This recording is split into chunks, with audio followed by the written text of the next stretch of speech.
네, 시청자 여러분 안녕하세요. 오늘의 코인 앵커 문다연입니다. 오늘의 주요 경제 지표부터 살펴보겠습니다. 유가가 급락을 하면서 3대 지수 반등세를 보이면서 마감을 했습니다. 갭 상승이 나오면서 큰 폭의 상승 보여줬는데요. 나스닥 같은 경우에는 3%가량 상승 보였습니다. 지수로 확인해 보겠습니다. 나스닥 선물지수 13,400선으로 올라오는 모습입니다. S&P 500지수 4,250까지 올라오면서 2%가량 상승이 나왔고요. 골드가 하락을 했습니다. 1,950에서 1,920대까지 떨어지는 모습입니다. 코인베이스와 테슬라 모두 나스닥 상승세에 힘입어서 상승 마감했습니다. 코인베이스 1%대 상승, 테슬라 4% 넘는 상승 보여주면서 800슬라 회복하는 모습입니다. 비트코인도 다시금 좀 오르는 듯한 모습을 보여주고 있습니다. 39,000달러 선에서 거래되고 있습니다. 오늘의 코인 주요 암호화폐 시황 보겠습니다. 네, 현재 점유율은 43%대를 유지하고 있습니다. 일단은 비트코인이 4,800만 원을 지켜주고 있는데 비트코인의 자금들이 어느 정도는 알트코인으로 몰려 들어가는 모습입니다. 메인 프레임과 이캐시, 메타디움, 베이직 어텐션 토큰 등이 큰 상승 보여줬습니다. 그리고 계속해서 거래소 관련된 좋은 소식들도 나오고 있습니다. 일단은 코인원이 신사옥으로 이전을 했고요. 또 빗썸에서는 본격적으로 메타버스 관련 사업을 펼치고 있습니다. 오늘의 코인 이슈 살펴보겠습니다. 첫 번째 이슈는요. 네, EU에서 암호화폐 관련 규제를 검토하고 있습니다. 유럽에서 비트코인과 이더리움이 금지될 수도 있다라는 법안이 나왔지만 부결됐습니다. 네. 유럽의회 경제통화위원회 이콘이 현지 시간 14일 회의를 열고 27개국 회원국을 상대로 가상자산 관련 법규인 미카, Markets in Crypto Asset 법안 초안을 표결에 붙였지만 부결됐습니다. 미카 법안은 비트코인과 이더리움 등 이 에너지 집약적인 작업증명 네트워크를 사용하는 제한한다라는 내용을 담고 있었는데요. 쉽게 말해서 암호화폐 채굴에 많은 에너지를 필요로 하는 가상자산을 규제하겠다는 내용이었습니다.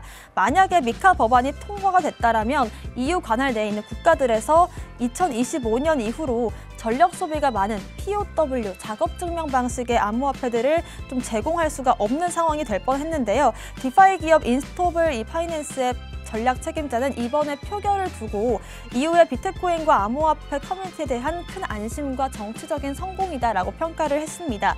한편 이 투자 심리를 나타내는 가상자산 공포 탐욕 지수 같은 경우에는 지난주부터 연일 극도의 공포 수준을 보여주고 있습니다. 일단 어제 같은 날짜를 보면은 21점으로 극도의 공포를 보여주고 있는데요. 사실 이 미카 법안의 부결 소식이 굉장한 호재로 작용을 할 수 있었는데 이 전반적인 투심이 약화돼 있다 보니까 이런 호재를 잘 반영하지 못하고 있는 모습인 것 같습니다. 두 번째 이슈 보겠습니다. 마나가 하락 쐐기형 패턴 상방 이탈 시 상승 전환할 수 있다는 전망이 나오고 있습니다. 네, 암호화폐 전문 미디어 코인게이프가 마나의 일봉 차트를 기준으로 해서 하락 쐐기형을 상방 이탈할 경우 상승 랠리가 이어질 수 있다고 전망을 했습니다. 마나의 가격 같은 경우에는 10일에 하락 추세선 저항을 맞고 떨어진 뒤 이제 하락 쐐기형 패턴을 그리면서 약세를 지속해 오고 있는데요. 거래량이 점점 줄고 있고 패턴이 좀 만들어지면서 하락 쐐기형 패턴을 상방 돌파한다면 상승 전환을 기대해 볼 수 있다고 평가를 했습니다. 또 새로운 매수세는 단기적으로 3.4달러까지 마나를 끌어올릴 수 있다라고 분석을 했습니다. 하지만 또 하락 관점에서 볼 때 이 하락 쐐기형 패턴을 하방 이탈을 한다면 마나 같은 경우에는 2달러까지 빠질 수가 있고 1월 최저점인 1.7달러까지 떨어질 수 있다고 분석을 했습니다. 그렇기 때문에 지금의 이 하락 쐐기형 패턴 이탈이 상방으로 나올 것인지 하방으로 나올 것인지가 중요한 시점이라고 분석을 했습니다. 일단 마나 같은 경우에는 이 메타버스 대표적인 코인이기 때문에 샌드박스라든지 엑시인피니라든지 여러 가지 NFT와 메타버스 관련 코인들을 매매하는데 좀 참고하실 수가 있을 것 같습니다. 일단 공동 운명체인 코인들이 많은 만큼 상방 돌파하는 흐름 보여주길 기대해 보겠습니다. 마지막 이슈 보겠습니다.